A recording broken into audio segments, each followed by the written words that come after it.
The word qassa is really important. They translate this as, a lot of common translations say, we tell you the best of all stories, or we narrate unto you the best of all stories. We're going to have to dig into that a little bit. The Arabic word is qissa. Qissa in Arabic can be used in the meaning of story, but usually the Quran uses the word ustura, or rather it's plural, asatir. And asatir came into Arabic, the word ustura came into Arabic from Greek, usturia, and from Greek it also went into Latin languages like English and became the word story, ustura, story. And the same origin, when it came into Arabic, became asatir, like legends and stories. The word qissa, however, is not quite story. Qissa is actually a story or an account, a historical account. It could be a story, it could be any narration in which a speaker is taking you step by step.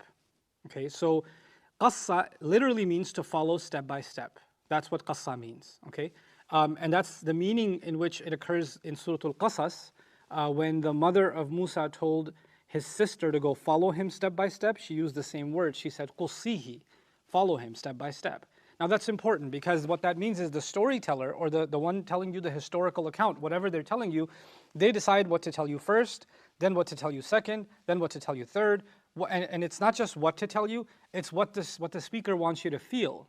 What words did they put first? What words did they put second? What characters did they introduce you to first? What characters did they introduce you to second? If two things were happening at the same time, you know how you guys don't watch movies because you're also Islamic, so I don't even know how you're on social media, but sometimes in movies you have scenes happening at the same time. Like meanwhile, back at the ranch, right? So there's a meanwhile, meaning two things are happening at the same time. But the producer of the film, astaghfirullah, has to pick one scene, show you that, and then say meanwhile, or 3 days ago, or 2 hours later, and then they show you this other scene, right? So, but they decide what to show you first, and what to show you second, and what to show you third. That's what happens in film telling, or film production, or storyboarding, what they call storyboarding, right? So the storyboarding in this account is being done by Allah Azza wa Jal Himself. So that's one really important piece of this.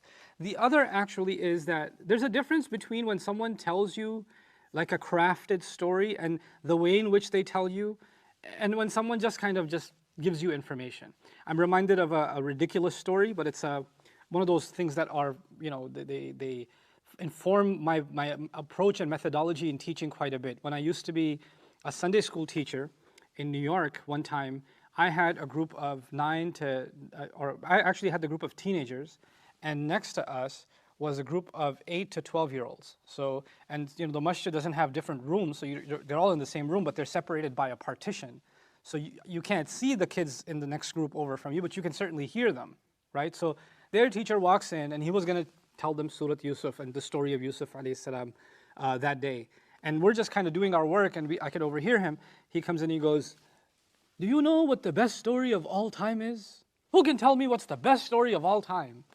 And all these kids raise their hand, and I can hear the enthusiasm from the other side, like, ooh, ooh, ooh, ooh, ooh, ooh. And I was like, when you start hearing those monkey sounds, you know the kids are really into class. So I put my kids on pause. I kind of snuck over and wanted to see what's going on the other side. And what happens? One kid picks up his hand. Dragon Ball. And this other kid, no, it's not Dragon Ball. You know the storyline? And then he named some other game. This guy goes, no, it's Transformers. Epic story, bro. And then they start arguing with each other about which story is the best, and each one of them is hooked onto a different TV show or a different movie and whatever TV series. And the class breaks out into this intense debate about what the best storyline is. And then one of them says something and he goes, yeah, that was awesome. And the teacher is just at a loss, like, this is not where I was going with this. Because what he was trying to do was, this ayah, one of its translations that they say is, we tell you the best of all stories, right? So this played out very differently in the mind of that teacher. He was going to walk in and say, do you know what the best story of all time is, children? And the kids were going to be like, Yusuf alayhi salam. That's not what he got. That's not how that worked out at all. But it does beg the question, Allah is making a pretty tall claim that He's telling the best of all stories. That means that then there is no other story that's better, right? So then He's put this story allegedly in direct competition with every novel, every kid's story, every video game that has a storyboard, every movie, every TV show, every legend, every story, any story that's ever been told, He's saying this is better. And obviously, if somebody asks you, what's your favorite movie, what's your favorite cartoon show, what's your favorite story, everybody will have a different answer, right? So you can't scientifically prove, no, this is the best story. And you can't also say, because Allah said so. Okay, that's it.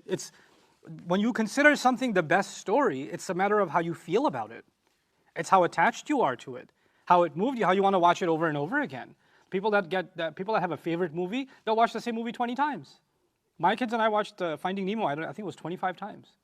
It was a good 25 times. They're hufaz of Finding Nemo. I am too. P. Sherman, 42 Wallaby Way, Sydney, Australia. I know. So when you want to watch something that way, because you found it entertaining, you found it fun, you're going to go back to it over and over again. That's actually proof that that's the best story to them, right? But the question is, when Allah says He tells the best of all stories, that's kind of a tall order. How do you back that claim up? This is not some scientific argument. There's not a mathematical computation that I can prove it, that this is the best story. This is why you have to have a comprehensive view of the Quran. You and I have to have a comprehensive view of the Quran. You have to take a step back and understand something.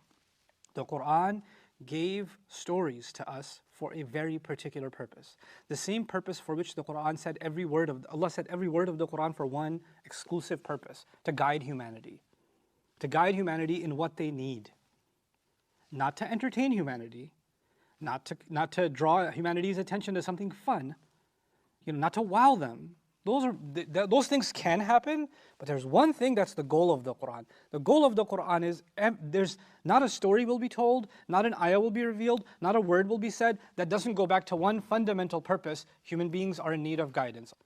And so when the story is being told, then Allah is telling us He tells the best of all stories, and I'll put in parentheses so you understand, there's no one that can tell a better story where every element of it, every character of it, every line from that story, every event in that story, every scene in that story will have guidance for countless people throughout countless generations, through countless cultures. And they'll all get guidance from the same exact story. And they'll get something for their life that will make their life better from the same exact story, from every single scene, from every single line. Nobody can do that better than Allah can. This is نَحْنُ نَقُصُّ عَلَيْكَ أَحْسَنَ الْقَصَصِ. Then come to the next part. Allah is telling you the best of all stories. He already said previously that He sent this as an Arabic Quran, right? And now He's telling you the story in the best way. What does that tell you? He chose this language because in its richness, Allah Azza wa Jal used its richness to tell the story in the best possible and the most rich possible way that it can be told. That's what Allah Azza wa Jal did in this story. Now we get to the phrase أحسن القصص. The word qasas actually means to narrate. It's the infinitive form. So one, and I won't get into technicalities with you. Inshallah, in a subsequent discussion with Sheikh Suhaib, I'm going to release some of those too, the conversations we have about tafsir of these ayat, the technicalities of it. So I'll put that aside. But for you guys, I need you to know some basics. One way to translate this is ahsan al-maqsus, meaning, and it's an ism jins. What that means in simple English is the best of all stories. That's a common translation. So we're telling you the best of all stories. So we'll keep that as number one. Number two, we're telling you the story in the best way that it can be told. Okay, that's the number two. And here's the number three. We're telling you the best of the story. So I've given you three. The best of all stories, the best way of telling the story, and the best of the story. And we have to dig into each of these. Let's start with the best of all stories.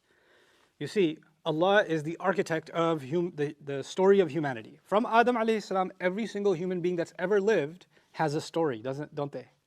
Every one of us has a story. From the moment we were born to the moment we're going to be put in the ground, we're going to have a story. Every day is a story. Every year is a story. Every event in our life is a story.